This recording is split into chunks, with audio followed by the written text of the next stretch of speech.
بلکہ غریب نواز کے ہاتھوں پر جناتوں نے، دیو لوگوں نے کلمہ بھی پڑھا ہے۔ ہاں میرے خواجہ کی شان یہ ہے، دیو تک نے کلمہ پڑھا ہے۔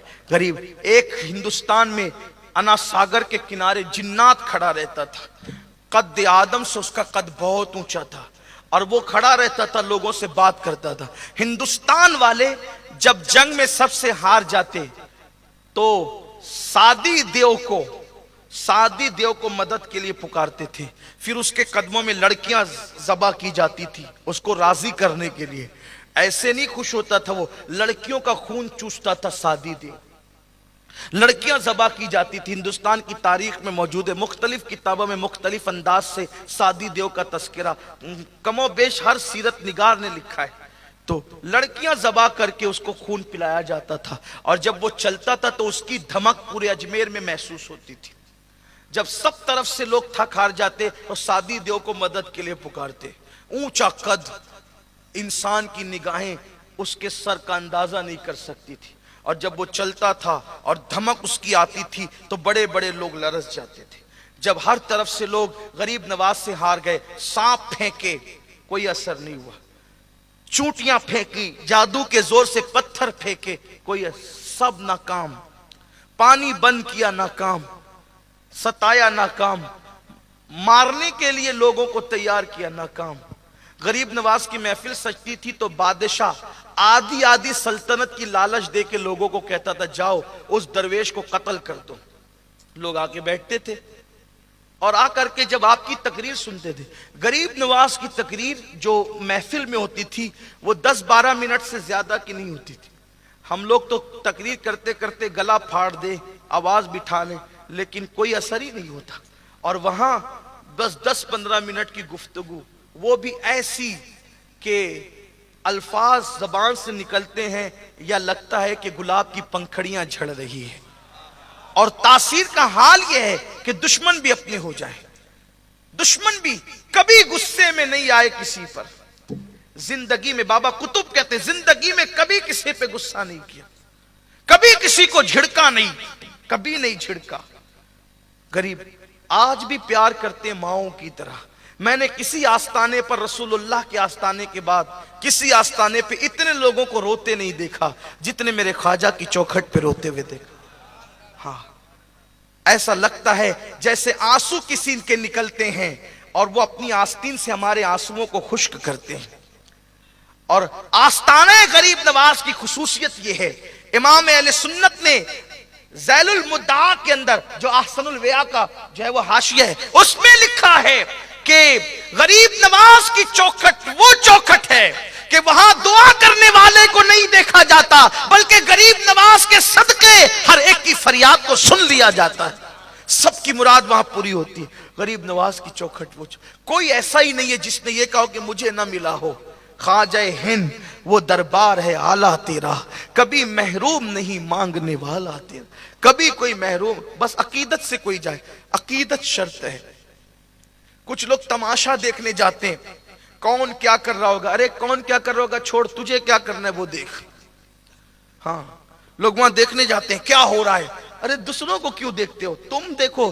جو وہاں جاتے ہیں ولی بن کر آتے ہیں۔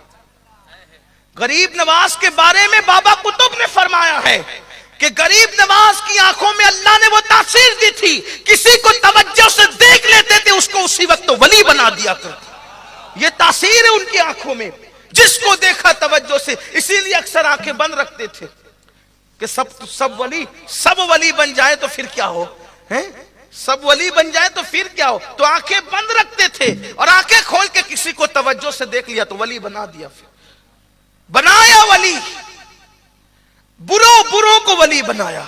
یہ غریب نواز کی آنکھیں ہیں، کیا تاثیر ہوگی ان نگاہوں کے اندر، کیا اثر ہوگا ان نگاہوں کے اندر، جسے دیکھا ولی بنایا۔ تو سرکار غریب نواز رضی اللہ تعالیٰ کو بہت ستایا۔ سرکار غریب نواز صرف پیار پیار پیار اور پیار۔ پتھر پھینک رہے ہیں پیار دے رہے ہیں، سانپ پھینک رہے ہیں پیار، اور کرتے کیا تھے بس اتنا ہی، آیت الکرسی پڑھ کر ایک دائرہ کھینچ دیتے تھے، بس کوئی جادو اثر نہیں کرتا۔ مطلب مسلمانوں کے پاس آیت الکرسی اتنی پاورفل چیز ہے کہ اگر کوئی آیت الکرسی پڑھے تو بڑے سے بڑا جادو جے پال کا بھی جادو اثر نہ کرے. آج ہندوستان میں جتنے جادوگر ہیں وہ جے پال سے بڑے نہیں ہیں. بہت بڑا جادوگر, 1500 چیلے تھے اس کے, جادوگر چیلے 1500 تھے. ہرن کی کھال پہ بیٹھ کے ہواؤں میں اڑتے تھے. ایک آیت الکرسی کے آگے سب زیر ہو گئے. اب آپ کہیں گے آیت الکرسی تو ہم بھی پڑھتے ہیں لیکن کوئی اثر نہیں ہوتا. بات اتنی ہے, لذت چائے میں ہے کہ زبان میں؟ ابھی تک لوگ یہ فیصلہ نہیں کر سکے. لذت کبھی سوچا چائے میں, اگر چائے میں لذت ہوتی تو انگلی ڈبونے پر لذت کیوں نہیں ملتی؟ کبھی سوچا, کبھی دھیان دیا؟